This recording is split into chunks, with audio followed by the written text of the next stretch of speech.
Tribu Lectora, un podcast pensado por lectores para lectores.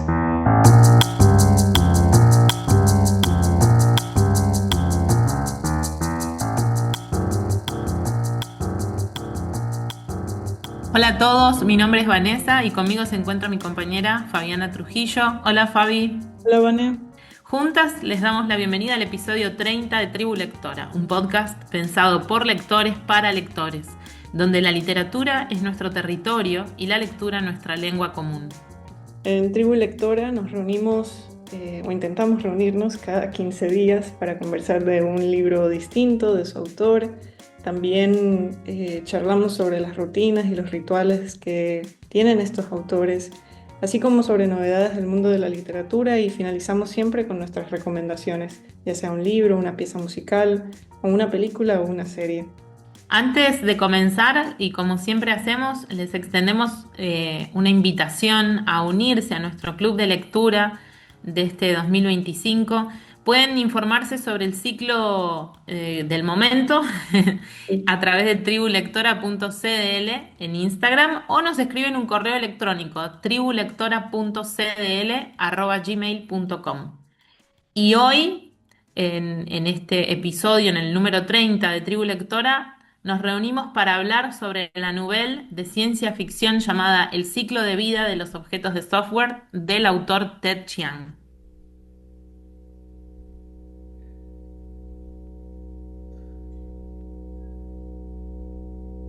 Es bonito que tengan salidas graciosas charlando, pero toda esa atención que le han dado ustedes a sus digientes los ha animado a considerarse personas.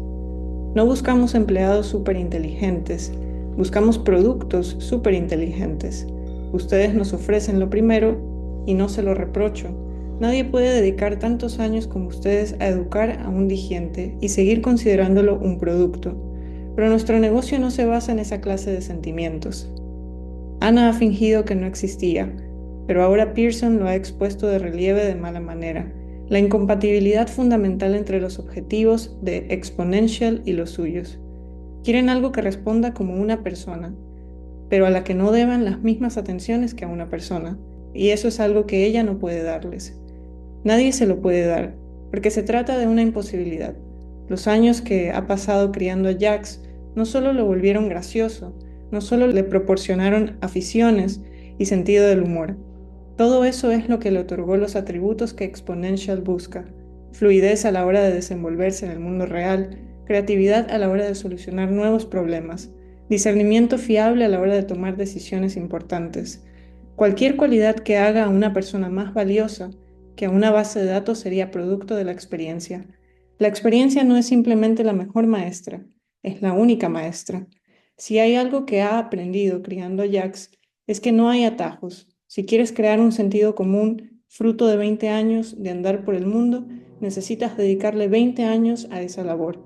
No puedes reunir un abanico heurístico equivalente en menos tiempo. La experiencia es algorítmicamente incomprensible.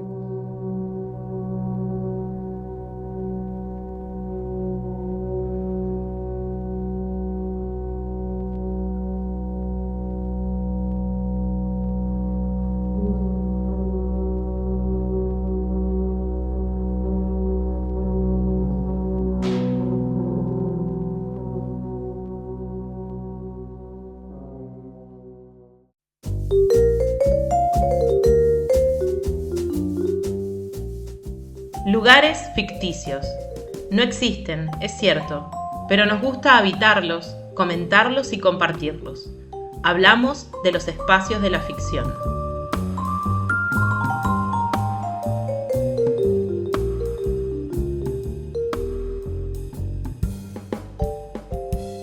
Escuchábamos un fragmento del ciclo de vida de los objetos de software del escritor estadounidense Ted Chiang.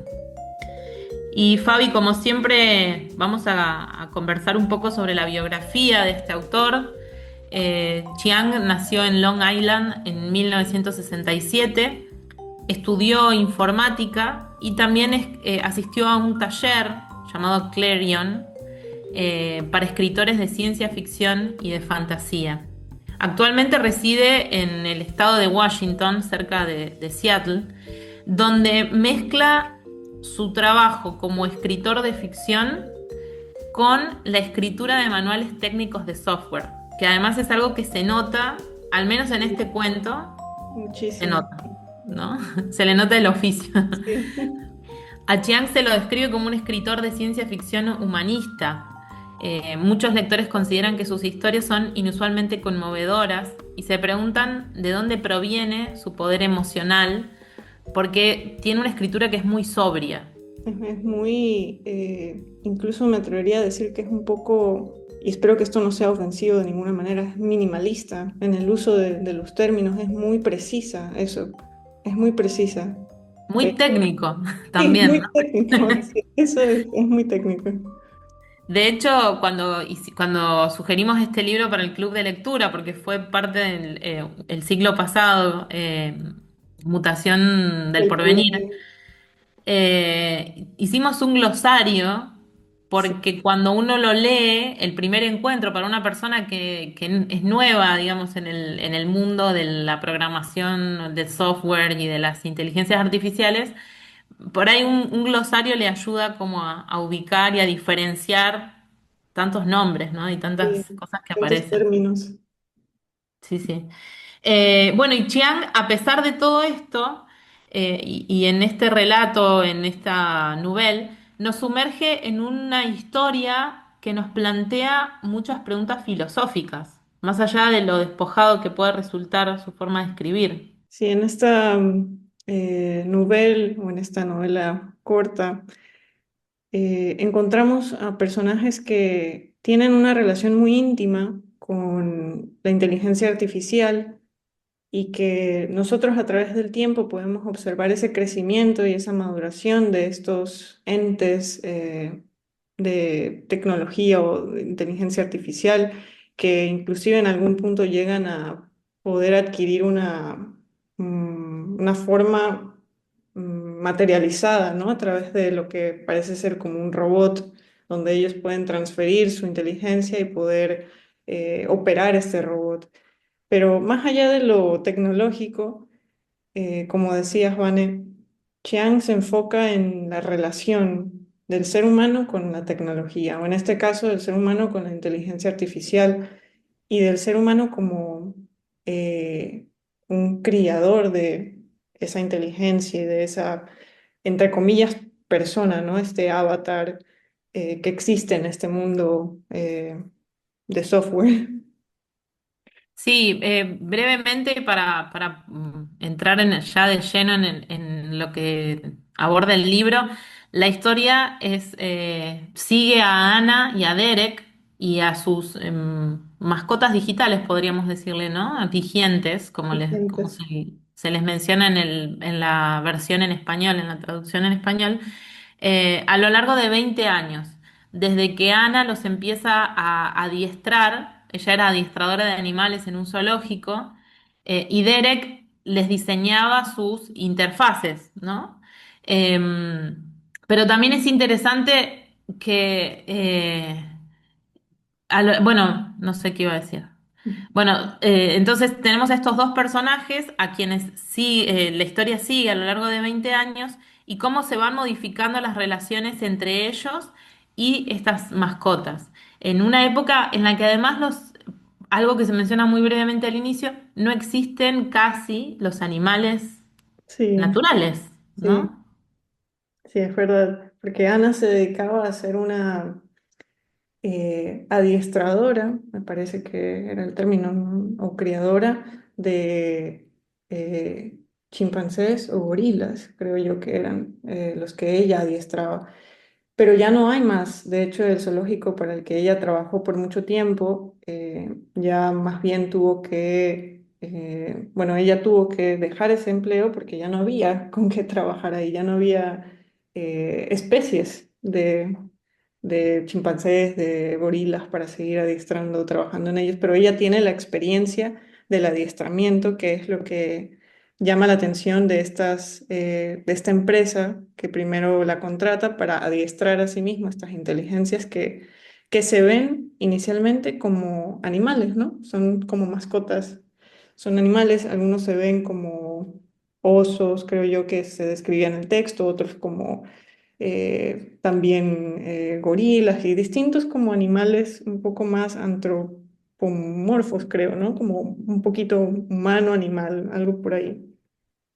Sí, que Derek, que es el que diseña la imagen de Sí, los avatars de estas inteligencias artificiales, se tiene el planteo en algún momento, el desafío de hacerlos adorables, pero no como un dibujito animado al punto de que no se los tome en serio, pero que sí, tampoco resulten tan aterradores como su versión natural, ¿no? sí, Entonces, sí, sí, él tiene unos desafíos en cuanto al diseño. Entonces, bueno, tenemos estos dos personajes, Ana y Derek, sus digientes, sus inteligencias artificiales, a quienes visitan en una plataforma virtual.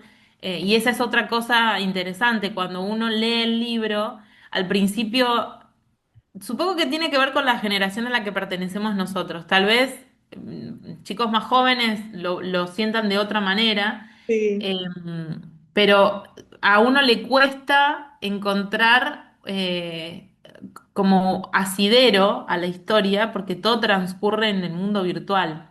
sí, Entonces, básicamente la historia transcurre entre dos personas sentadas en una computadora, ¿no? sí, así es. Sí, al principio yo, de hecho, sí me cuestioné y creo que algunos de los participantes del club en algún momento expresaron que no estaban muy seguros inicialmente de la locación o la ubicación de los personajes en la historia, si estaban ya en sus vidas como en la vida real o si estaban todavía dentro de tierra de datos, ¿no? El nombre de este mundo artificial, inteligente de software que existe. A mí me recordó algunas páginas en las que de chica entré para conversar con gente de otras partes, que no eran exactamente con mascotas, pero cada usuario tenía su propio avatar que es muy distinto a lo que tú eres y nombres que no son el nombre que tú tienes para nada. También me recordó un poco, aunque esto es mucho más banal y superficial, pero me recordó a los Tamagotchis de cuando era Sí, más chica también, estas mascotitas digitales que vienen en no sé cómo llamarlo, es como sí, como si fuera un llavero, un un llavero, sí, accesorio. así es, sí, y ahí se les puede dar de comer, jugar con ellas. El objetivo principal, que no se mueran, ¿no? Claro, no, pero, o sea, puede parecer superficial, pero creo que fue al menos para mí cuando aparecieron los Tamagotchis una de las primeras preguntas filosóficas acerca de qué pasaba si yo hacía sufrir a ese animal. Yo nunca tuve porque en mi casa a mis papás no les pareció apropiado, entonces no tuve, pero uno se preguntaba, porque había gente que disfrutaba o que los hacía pasar malos ratos, Sí, digamos. sí, sí, es verdad, sí. Yo recuerdo que no fui muy responsable. Mi hermana fue más responsable con uno de ellos. Y hasta la fecha ella conserva uno de esos Tamagotchis. No sé si sigue vivo, pero conserva el aparatito. Bien, pero bueno, de ahí parten un poco las preguntas, ¿no? Que nos propone este libro, que vos recién mencionabas esto la pregunta si es adiestrar, criar, Sí, y enseñar. en el ciclo que compartimos en el club, traíamos algunos cuentos pertenecientes a un libro llamado Futuros Distópicos, editado por Editorial Almadía, y los traductores, las traductoras de los cuentos, mencionan al inicio algo acerca de Mary Shelley, la Sí, creadora de Frankenstein, y dicen una frase que para mí es muy poderosa en esta época, que es que Frankenstein es una advertencia sobre crear sin criar, ¿no? ¿Cómo parece que la industria de las inteligencias artificiales dispara todo el tiempo nuevas opciones, nuevas alternativas, y nosotros y no estamos pudiendo digerir todo esto que está pasando, sí, ¿no? sí, es verdad. Creo que no hay mucho tiempo entre las actualizaciones y entre los nuevos lanzamientos como para que nosotros procesemos cada vez más son parte de nuestra vida y el uso que tienen o el potencial que tengan, porque no hay suficiente tampoco, me parece, como socialización, explicación sobre ellas, por ejemplo, que hay Gemini, que hay tal cual, que hay la otra y la otra, que en WhatsApp ya está implementada, pero a veces pareciera que no hay, al menos yo lo veo así, con algunas no encuentro toda la utilidad o no sé reconocer todo ese potencial que tienen. Sí, hay como primero una falta de alfabetización en el Mm, uso, así como la hay en el uso de las redes sociales y a veces nos encontramos con problemas de usuarios que no entienden el código interno de cada red sí, social. Lo mismo siento que pasa con esto. Y también esto que vos decís, me da risa por dos cosas que me crucé ayer. Una que compartíamos con Fabi, un reel de un creador de contenidos en Instagram, que le pregunta a la inteligencia artificial si puede resolver por él problemas que le hacen la vida difícil, como por ejemplo lavar la ropa o lavar los platos o doblar la ropa limpiar la casa. o limpiar la casa. Y la inteligencia artificial le contesta que no, que realmente no puede. Y le dice, pero puedo escribir. Y él le dice, pero a mí me gusta escribir. No, pero puedo Pintar. pintar. Pero a mí me gusta pintar. Pero puedo pintar cuadros realmente lindos por ti. Pero a mí me gusta pintar. O sea, no quiero que hagas lo que me gusta hacer. Quiero que hagas lo que no me gusta hacer. Sí, sí, sí, es eso. Y es una conversación un poco más compleja de lo que parece, por lo que Sí. parece. Y por otro lado, pensaba en algo que también me crucé en una charla vieja de Ricardo Piglia que está dando vueltas en YouTube, creo que en la Universidad de Monterrey era, pero no estoy segura, a donde Piglia decía de tantos avances, y eso que Piglia no llegó a vivir todas Sí, estas cuestiones, ¿no? Pero de claro. tantos avances, todavía no hay ninguno que nos permita leer más rápido.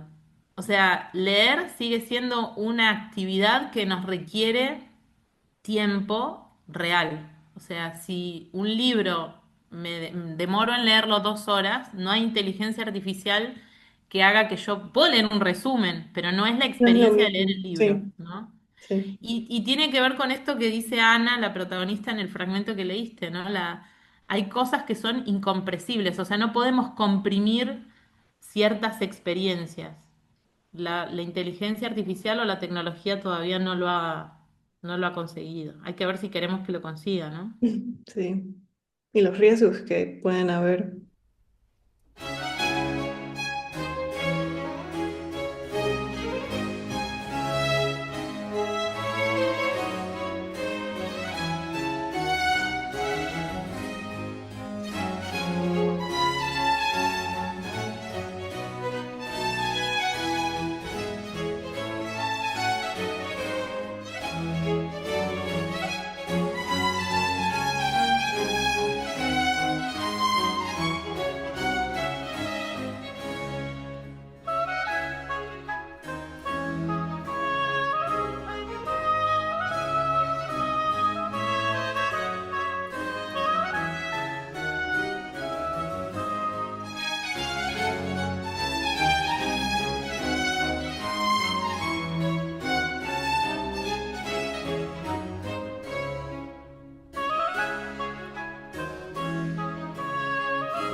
Sí, otro tema del que se habla también es el apego emocional a la tecnología, que está muy presente y que de hecho me recordó, y me parece fascinante cómo esto despierta tantas anécdotas, ¿no? De tantas experiencias que estamos teniendo en estos últimos, bueno, desde que pensemos en ChatGPT, digo yo. Yo sé que la IA ha estado más presente en otras etapas, pero no como lo está ahora, así de, entre comillas, avanzada o que sigue perfeccionándose. Una amiga me contó que ella utiliza la IA no solamente para hacer ciertas tareas, pero también para pedirle consejos y comentarle de situaciones que la hacen sentir, no sé, insegura, triste, etcétera, ¿no? Y no es la primera persona que he escuchado decir esto. La IA se está convirtiendo, hay como un vínculo que se empieza a formar con el uso que me asusta un poco, no sé muy bien cómo digerir, pero reconozco que puede ser útil, por ejemplo, si no hay la posibilidad de tal vez contactarse con un amigo o tener acceso a otros recursos, eh, por ejemplo, de terapia o este tipo de recursos, ¿no? Pero hay un apego emocional. Ella me decía que le gustó mucho la respuesta que le había dado, que le había hecho sentir, de hecho, mejor. Y ante eso yo no podía decirle que era una respuesta posiblemente fabricada con muchas otras palabras que existen en el Internet. No me parecía apropiado porque si de alguna manera creo que puede hacer sentir a alguien mejor o ayudarla de alguna forma que en ese momento no puede encontrar la ayuda o las formas, creo que es válido, ¿no? Pero sí hay un apego emocional.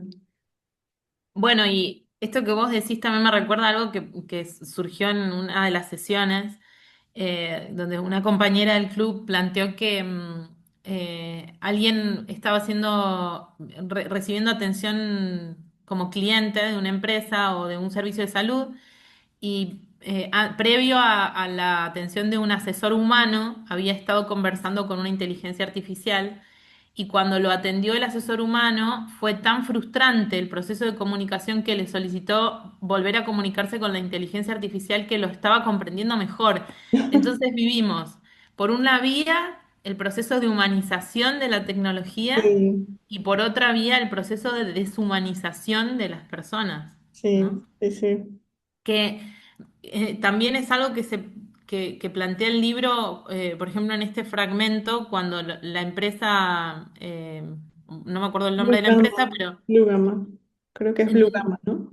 no, la que se reúne con Ana para Ah, ok. Exponential. Exponential, sí. Cuando Exponential le dice, no queremos super personas, queremos super productos. O sea, no quieren tener que lidiar con personas. Ya lidian con personas, incluso excelentes en las empresas. Quieren productos, quieren máquinas que trabajen de manera eficiente. Entonces hay también esta cuestión de la humanización, deshumanización.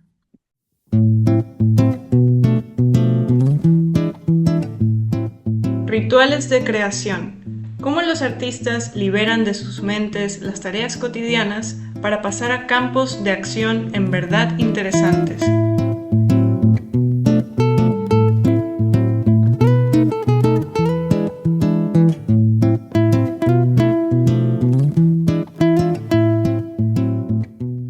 Y bueno, para continuar, ahora tenemos eh, el segmento de rutinas de creación y en esta ocasión vamos a conocer un poco sobre Ted Chiang y su proceso, aunque no exactamente sobre su proceso, porque al menos en esta entrevista que él dio en el 2019, algo que menciona él es que quizás con el tiempo ha llegado a cansarse un poco de hablar precisamente de eso, de cómo escribe, de cuándo escribe, de qué consejos puede dar sobre escribir, pero sí responde en esta entrevista en particular algunas preguntas, unas dos o tres preguntas que son muy interesantes, ¿no? Bueno, para empezar, Ted Chiang, a diferencia de varios otros autores de los que hemos hablado, Ted Chiang no se dedica a la escritura como una forma eh, para sostener su vida económicamente, sino que él sigue trabajando, como habíamos mencionado al principio, como redactor para los manuales de software, ¿no? Entonces él escribe, es un escritor técnico de software y eso es lo que sostuvo por mucho tiempo su vida y es lo que sigue sosteniéndola. Él está muy lejos de la idea de convertirse exclusivamente en un escritor. Y en alguna parte de esta entrevista él cita a un amigo suyo que le dijo en alguna ocasión que se puede, entre comillas, tener una vida como escritor sin ganarte la vida como escritor, que ese sería el caso de Ted Chiang. Bueno, dentro de las preguntas que le hacen en esta entrevista, le consultan si eh, hay un paralelismo entre el trabajo de crear una historia o el trabajo de generar procesos de ingeniería, ¿no? Y él dice, no veo que estén tan estrechamente relacionados. Lo que diría es que la conexión más cercana entre mi ficción y mi trabajo diario como redactor técnico es que una buena explicación puede ser algo hermoso. Sí, que Cuando uno lee a Chiang se da cuenta de esto, ¿no? Que realmente cree en esto o trabaja en función de esto. Él dice, me interesa la claridad, ayudar al lector a entender conceptos, tanto en la redacción técnica como en la escritura de ficción. Las técnicas que se usan son radicalmente diferentes, pero mis objetivos son similares, ya que en ambos casos intento transmitir una idea y pienso mucho en cuál es la mejor manera de hacerlo. sí. También en otra parte de la entrevista le preguntan por la relación entre el escritor y el lector. Y si él tiene en mente algún lector en específico, una audiencia en específica, un público, al momento de pensar en sus obras. Y él responde lo siguiente, que es más bien un poco anecdótico también. No sé si esto responde directamente a tus preguntas, pero lo que me hace pensar es que hace muchos años, en 2007, estuve en Japón y me entrevistaron en una convención y alguien del público me preguntó qué había estado leyendo últimamente. Mencioné una novela llamada Blindside de Peter Watts y dije que no estaba de acuerdo con casi nada de lo que plantea esa novela, pero la recomendaba porque está comprometida con las ideas. Intenta desarrollar un argumento de una manera que me resulta muy interesante, así que, aunque podría ser agradable tener un lector que esté completamente convencido de todo lo que digo en mis textos, es más importante tener lectores que se involucren con los argumentos que intento plantear, que disfruten pensar en ideas similares, aunque no necesariamente estén de acuerdo conmigo o piensen que lo he logrado. Que es verdad también. Pienso en las personas del club, cuando nos reunimos para conversar sobre esto, las opiniones eran muy variadas. Algunos no han usado prácticamente la IA, otros lo usan diariamente, algunos opinan que está bien, otros más bien se preocupan por los riesgos del uso y tal vez del exceso de la IA, ¿no? Y creo que es verdad. Por ejemplo, en algún momento yo me encontré sintiendo pena por estos digentes en el texto. También creo que a ti, Vane, te sucedió. ¿No? Sí. Bueno, también luego recordé, pero estos no son personas, son, son entes virtuales, son resultado bueno, de algoritmos y lo que sea. Puedo estar diciendo tonterías ahora, perdón, pero sí, y descubrí eso en ese momento, descubrí que estaba sintiendo algo, compasión, dolor, no sé, empatía por estas mascotas virtuales cuando tal vez realmente no deba ser el caso, ¿no? Pero es el tiempo que le invertimos y es la emoción y el vínculo que de alguna manera formamos, que, por ejemplo, me parece que está muy bien logrado en el texto de Chiang.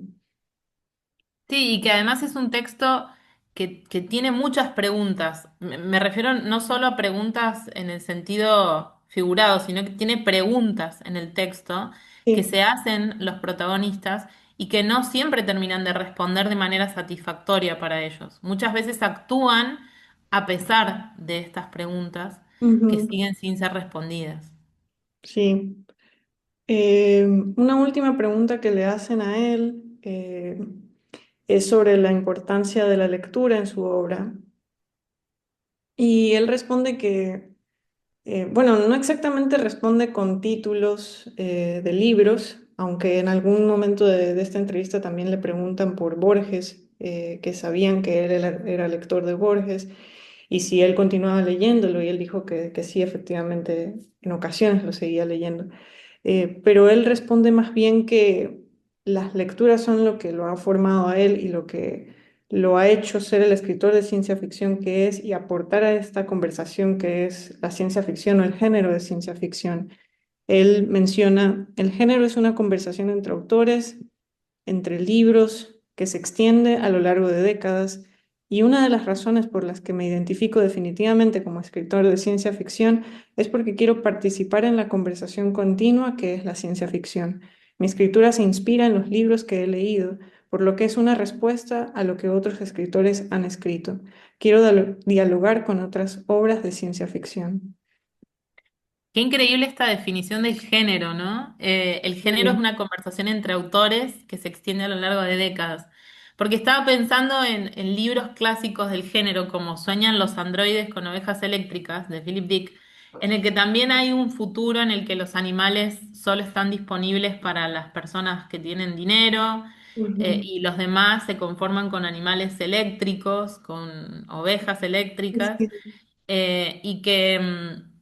y que Chiang le da una vuelta a esa historia, porque en Chiang no están planteadas estas luchas encarnizadas por definir qué es o no es humano, sino que tiene que ver con otras preguntas, ¿no? Como esto de criar, cómo vamos a criar a estas inteligencias artificiales, que en definitiva varias veces él manifiesta que se hace solamente por medio del amor, del interés.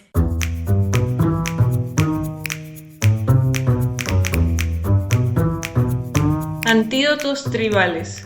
Recomendaciones que pueden neutralizar o contrarrestar los efectos de los venenos contemporáneos.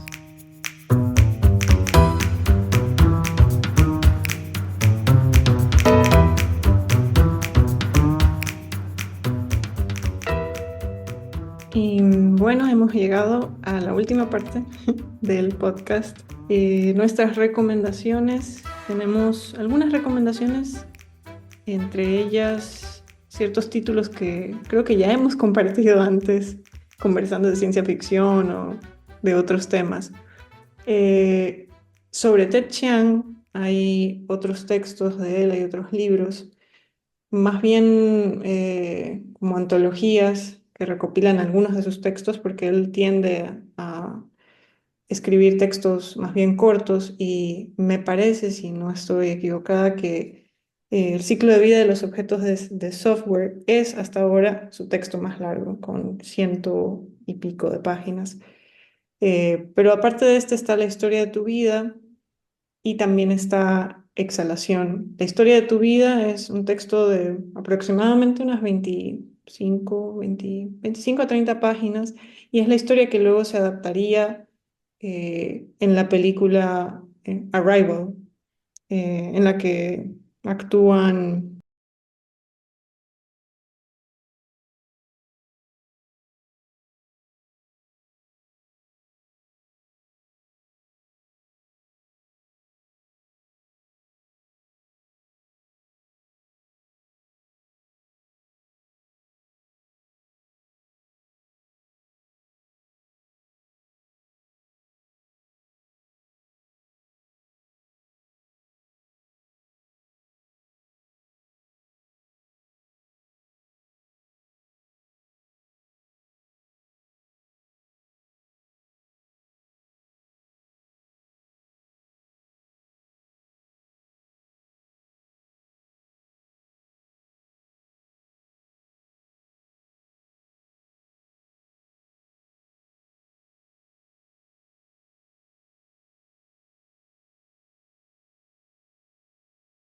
Jeremy Renner y Amy Adams. Otros textos que tenemos dentro del género de ciencia ficción, Los superjuguetes duran todo el verano, de Brian W. Aldiss, que también es el texto en el que se basó la película Inteligencia Artificial. Eh, También tenemos, por otra parte, Sueñan los androides con ovejas eléctricas, del que ya mencionó Vane también. Que Que también tiene adaptación al cine, que ah, es Blade Runner, ¿no? sí, claro, es verdad, totalmente, sí. Sí. Hay un libro que también resuena cuando uno lee a Chiang y cuando habla de todos estos. En realidad teníamos cientos de recomendaciones en la sesión, pero nos ajustamos a aquellos libros que por ahí plantean estas relaciones casi de amo, mascota, estas relaciones así con animales, mascotas digitales, mascotas electrónicas, eléctricas. Entonces, uno de los libros que aparece inevitablemente es Kentuckys, de Samantha Schweblin, que tiene una dinámica distinta porque los Kentuckys están manejados por otros seres humanos, a los que uno les permite ingresar a su casa y observar e interactuar sin saber quién está del otro lado, pero igualmente está ahí, ¿no? Presente. Y un poema cortito de Rudyard Kipling que se llama El secreto de las máquinas, que es el poema con el que comienza Ian McEwan, su libro Máquinas como yo. Así que también lo recomendamos. Búsquenlo porque es poderoso el poema ese de Kipling. Por otra parte, en cuanto a series y películas, en series tenemos una serie de anime que también en otro momento hemos recomendado que se llama Lane. Lane es más bien de finales de los 90, principios del 2000, y sigue la historia de una chica que recibe un correo que parece ser una de esas cadenas en las que te piden que hagas algo para evitar algún tipo de eh, maldición o castigo, pero que realmente resulta ser un correo de una chica que falleció un tiempo atrás y que ahora forma parte de la red. Eso es lo que el correo un poco menciona. Y esto despierta el interés de esta chica Lane por descubrir qué es la red, cómo formar parte. Ella no tiene muchos vínculos en la vida real con su familia o con sus amigos. Entonces la red se convierte en este espacio para ella para encontrar estos vínculos y escapar de la realidad de alguna forma. Por otra parte está Black Mirror, que está en Netflix disponible. Hay muchísimos episodios, 7 temporadas ya, que este año la séptima se estrenó. Hay muchos episodios, por ejemplo, hay uno ahora, no recuerdo el título, pero plantea la posibilidad de que nuestra memoria siga viva, pero en la red, ¿no? A pesar de que nuestro cuerpo ya no lo esté, que haya un lugar en el que nos conectemos y vivamos por siempre y con nuestras memorias y otras personas más. Otra serie es Arcane, esta está basada en un juego y es una serie que combina más bien elementos también de ciencia ficción con elementos fantásticos o de magia. Sigue a dos hermanas y sigue a dos científicos. Estas dos hermanas más bien pertenecen a una zona en este mundo que es más bien una zona marginal y estos dos científicos están tratando de desarrollar una máquina o, sí, podría decirlo así, una máquina o una especie de, no sé, de artefacto que logra manipular la magia que hay en este mundo y con esa magia tratar de ayudar a todos. En películas tenemos Robot Salvaje, esa la hemos visto las dos. Am, También está la película que ya mencionamos, Arrival. Y una última que es muy parecida a esto de lo que hemos estado hablando, que es Her. Con Joaquín Phoenix, Sí, ¿verdad? sí, Que sí. Y entabla Spike una relación, ahí sí, hablando de la humanización y el afecto hacia las sí. inteligencias artificiales, bueno, él se enamora de una inteligencia Ah, artificial. la voz de Así Scarlett que, Johansson. sí, exactamente. Bueno, realmente son cientos las recomendaciones porque es un tema tan actual, pero que además se ha venido tratando desde el género de la ciencia ficción desde hace tanto tiempo, en el que hay muchísimo más para descubrir y para recomendar. Pero esto es lo que traemos hoy.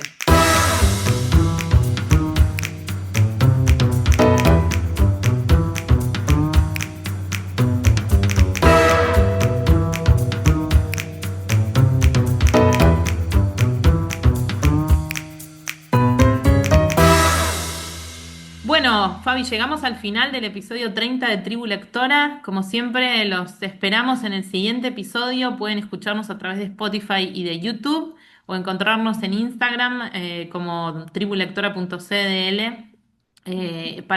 Nos encontramos la próxima para seguir leyendo, pensando, hablando y recomendando libros. Fabi, hasta Gracias, la Cam. próxima. Chao.